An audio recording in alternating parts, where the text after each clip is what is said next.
So that Filipina that you're banging, she doesn't love you. No matter how much she claims that she loves you, she doesn't love you. She loves your money. Watch till the end for some key information.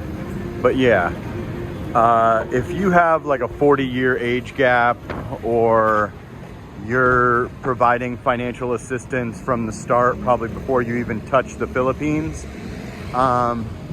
95% chance you're in an arrangement, not a relationship, and that your Filipina definitely does not love you. She loves your bank accounts and the fact that you took her out of her no electricity lifestyle. That's just the reality of it. I know it's hard to swallow and nobody wants to hear that, but that's the truth. Over time, could they grow to love you for all that you've done for them and their family? Possibly, you know. The exceptions don't make the rule, but the general rule is that if there was a bunch of 30-year-olds hanging around making big money, you know, you would have never got a shot with that girl. And they will say that they love you, and they'll even stay loyal to you because you're the first person that put them in a place with electricity and with an unlimited food budget and a scooter and all of those things. But she's only banging you because you changed her life. She would prefer not to. The sex is painful for her. You know, she really doesn't want to be sleeping with somebody, or great grandfather, or a guy with gray hair on his balls, but she's got to do what she's got to do to help her family and really to help herself. A lot of these girls are desperate. They come from super poor backgrounds and they have no choice. They'll start out thinking, oh, I'm only going to get with, you know, a foreigner that's under 40 that I think is guapo. Then they'll realize that those guys are all on 2-week vacations, 2-week millionaires, just using them. And then all of a sudden, you know, they'll say they're a real estate developer and they're 36. They're really 56 and they're just using them for a weekend at an Airbnb and saying they own it. What's she going to do? Ask for the deed? Ask for your fucking, you know, your tax return or something? A lot of these guys, I met a girl that was a 28-year-old virgin that wanted to go to Boracay with me the first time. She told me, oh yeah, I met a couple guys at 36. I looked at pictures of these guys. These guys look 10 years older than me. I'm 46. I probably look 40 or something. I'm like, this dude ain't 36. She goes, oh, he's a real estate developer. Both of them bought like 7 condos in Makati. I'm like, right now, I live in condos in Makati. I lived in one in BGC. I have a condo in Boracay. This is the worst time ever to buy from an ROI perspective. These condos are selling for 10 million pesos. It's 180,000 American dollars. They're renting for $535. So you're basically in a situation where after you pay your association dues, you're at $400 a month. Why in the world would anybody want to do that deal? That's a bad deal. That would be a major loss. You'd have to be alive for 100 years to get your money back. You could buy a condo in Texas right now for $180,000 and rent it out for $1,500 a month all day. So that would be the dumbest ROI on the planet. So I'm like telling her, I'm like, yeah, these dudes are not real estate developers. These dudes are just straight up saying that because in America we have to flex like we're rich in order to get girls like this one. But in the Philippines, you really don't. You need to be able to provide like Western standard of living and good food. That's basically all you need. So you're not really in a situation where you got to lie and act like you're buying 7 condos in the worst possible environment right now, that where you can rent a condo for $500 that is, you know, going to cost you 10 million pesos, which is the dumbest investment on the history of the planet. So these guys are straight up lying. They're saying that they're doing things that they're not doing to try to fuck a virgin. That's basically straight up and down. I'm just giving it way too real on this channel. We lose subscribers, we get low views. It doesn't matter because no one else will tell you this shit except me. Boots on the ground, 9 months, moving around, not handcuffed in the province like some of these goofies. But at the end of the day, that's just what it is. And, you know, I don't see anybody else outside showing you this shit in real time. Everyone's doing voiceovers, or everyone's, you know, doing a picture of their screen, or sitting on their couch, you know, with a fake Gucci backdrop. But at the end of the day, I'm going to give it to you, the real. And the real is that Filipina that you're banging is not attracted to you. She doesn't like you. She would prefer not to sleep with you, but you changed her and her family's life. I'm talking to you guys in Dumaguete. I'm talking to a lot of other people.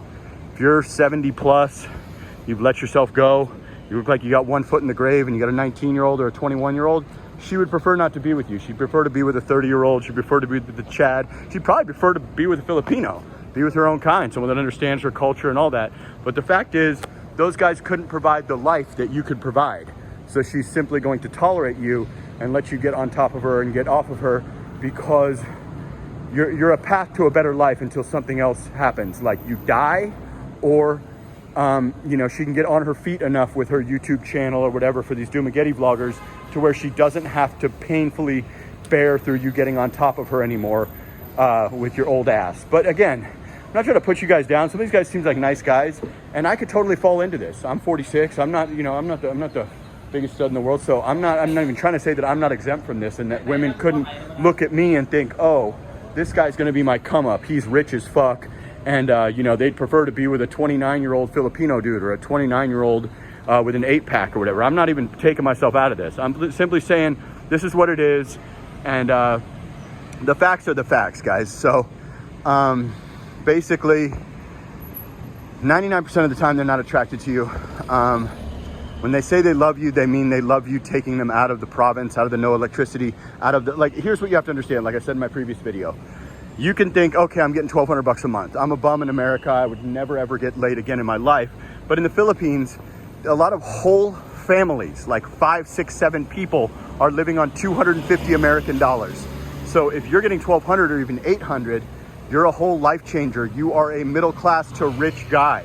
You're getting 3 families' incomes if you were getting $800, $900. So that's just the harsh reality, and you don't realize quite how poor these people are until you get here.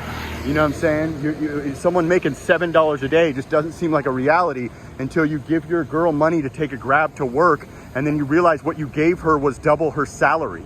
That's how fucked up it is. In Boracay, it's 430 pesos, $7. In Manila, it's $10. And a lot of these people are in the province, and so they're off of the minimum wage force scale. So they'll work for 50 pesos a day, 100 pesos a day, 200 pesos a day. That's just a sad fact. I mean, there's no way around it. There's no way for me to sugarcoat it or make it different.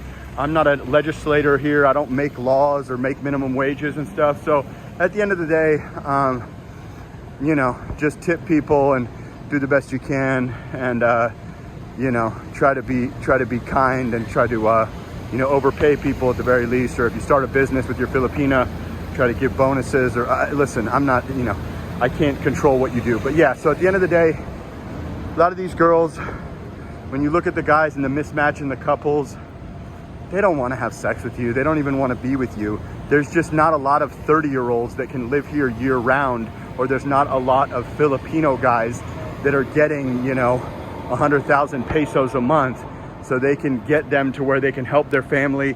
They can get them to where they can eat good food every day, have electricity, not have to go to a well for water, things of that nature. There's just not a lot of guys like that, unfortunately. The super elite guys are already taken, or, you know, they're very, very strict on who they're going to get with as far as Filipinos, like the BGC guys and stuff. And, you know, a foreigner is wildly wealthy just right when he gets off the plane. That's just the bona fide facts of it. There's no way for me to really sugarcoat it or change it, even if you're basically a whole bum failure. So don't have any illusions about it. Enjoy it. A lot of guys know it's a fair exchange. You know, they get a woman that's way out of their league, and they get to enjoy their last 10, 20 years on the planet, 5 years, whatever it is. And the woman gets a better life, sometimes for her family, certainly for herself. And, you know, the level of desperation in these countries is really, really serious, man. You got to really be mindful of that. And like I said, try to tip people and be nice to people and shit like that. Don't be cheap, and you know, try to overpay if you can, or give a nice tip if someone cleans your place or gives you a Grab ride or whatever. You can really help someone out and change their life. But yeah, I'm just going to tell the truth on this channel. I'm not going to bullshit you and tell you that girl's just attracted to you, even though you could only pull like a 55-year-old in America, but all of a sudden, you know, 19-year-olds think you're sexy. No, they don't, man. They think your wallet's sexy, and it's painful to sleep with you. But, you know, most of these guys totally get the reality, and they know exactly what it is, and they're cool with the exchange. And I don't think it's a bad deal, and I'm not mad at them. A lot of people in the comments said, hey, it's better than, you know, being at home and being celibate or having a Pornhub membership. So I totally respect that, and you would be 100% correct to think that. So not saying it's a bad deal, not saying I'm exempt from this and that I'm, you know, some strapping 20-year-old dude that every girl wants. But just got to do what you got to do, man. So like, comment, subscribe, share the video, and I am doing one-on-one consultations. If you're in an LDR and you're not sure what's going on there, if you're not sure if she really likes you, if you've been sending money, if you haven't been sending money, if you're not sure if she's dating someone else or something, or if you want advice on your move to the Philippines, or you just arrived in the Philippines recently. I'm an expert on Boracay, Makati, and BGC. I've lived in all those places and still live in those places. And I've been to Cebu a bunch, and I can definitely help you with anything from visas to dating to whatever. And if you're in a situation right now and you think you might be getting taken advantage of or something, I could totally review the situation and give you my assessment. You can email me at jasperinthephilippines@gmail.com. And like, comment, subscribe, and sana all for a while.